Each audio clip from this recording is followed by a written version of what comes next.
Right, earlier today, things got very heated on The View when Whoopi Goldberg rudely ended a segment with our own Judge Jeanine Pirro, threw her off the set. Take a look. There have been a lot of people in office that I didn't agree with, but I have never, ever seen anything like this. I've never seen anybody whip up such hate. I've never seen anybody be so dismissive. How long has the deep state been there, and who's running it? Well, I want to answer your question because you gave I didn't actually ask you a question. You had your opening statement, which was how horrible it is that Donald Trump is talking about all of these people. That's what you said. You said that it was it's okay. Be here and up murdering the children of American citizens. You know what's horrible? When the president of the United States whips up people to beat the hell out of people. Think about it. All right, here now is the author of the brand new book. It's Liars, Leakers, Liberals, the case against the anti-Trump conspiracy. You see her every Saturday night, 9 Eastern, right here on Fox. Hello, Judge Jeanine Pirro. Anything going on in your life today? You know, I'll tell you, Sean, I got an invitation to go on The View to talk about my new book, Liars, Leakers, and Liberals, and I accepted the invitation. I was happy to respond to their request. There was one segment which I thought was rather civil. I mean, they clearly are of a particular bent, but it was in the second segment that you just played, where I literally was thrown off the set. Whoopi Goldberg, basically said, I'm done. She pulled the plug off and walked away. But it didn't end there, Sean. And I think the sad part about all this is that, I said in the first segment, we need to start talking to each other. We need to start having a conversation. People who ostensibly hate each other. And the irony is that I said that about 2 minutes before she started. And I just felt that today was a microcosm of what is happening in America as the left suffers from this Trump derangement syndrome, shuts the right down, doesn't allow you to talk. She asked me a question and then yells at me, yells about Donald Trump, yells about, and when I try to answer, she continued to yell.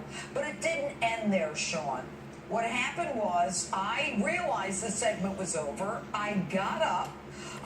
And I just started, I left the stage going downstairs, and I saw her, and I had to walk by her, and I said, Whoopi, I fought for victims my whole life, something like that, and she started cursing at me. What did she say? Tell everybody what she said without saying it. She said, blank you. F you, F you. And I said, Whoopi, did you just say F you? I mean, she was right here. And then she said, get the F out of this building.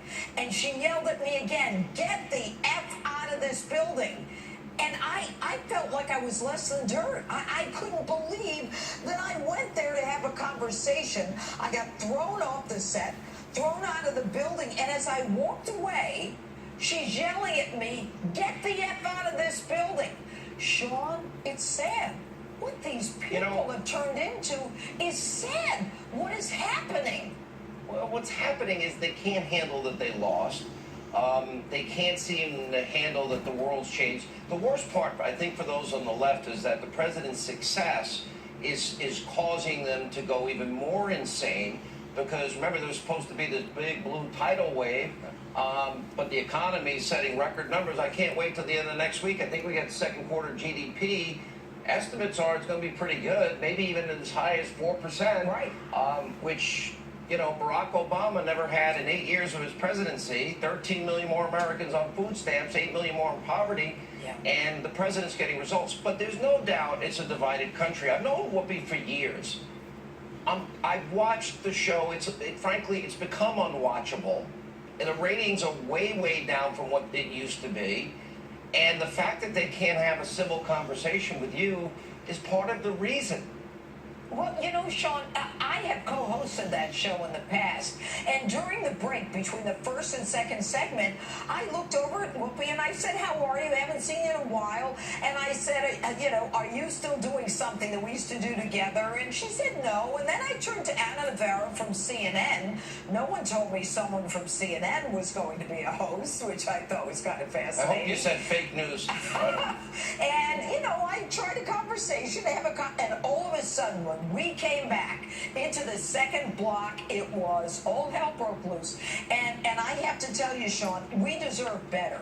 We deserve better than to be berated because we may support the president. Judge, look at what happened to Pam Bondi, Secretary Nielsen, Sarah Sanders. Yep. Look at the covers that I just showed our audience in my opening monologue tonight. Severed heads, dead presidents at the end of escalators now. It is, the left is unhinged. They don't have a plan to offer the American people. All they have is innuendo, name-calling, the typical playbook, racist, sexist, homophobic, xenophobic. They don't have any agenda to improve the lives of people. But It's not a good time to be a Democrat. The scary part is people are going to think this is normal. You know, I wasn't just in a restaurant. I was invited to go there and speak. This is where people start to copy what other people are doing, and what Americans. It's getting dangerous out there. Yeah. It's getting dangerous for a lot of people. Everybody needs to take a deep breath. And you know what? There's an election coming up. Focus on the next election. Right. And Focus on your candidate, and maybe I don't even want. Don't change. Just keep being as dumb as they are. That'll be perfect. All right, Judge. I'm sorry you went through that. Thanks for sharing it. You didn't deserve it. By the way, the book Liars, Leakers, and Liberals is out in bookstores.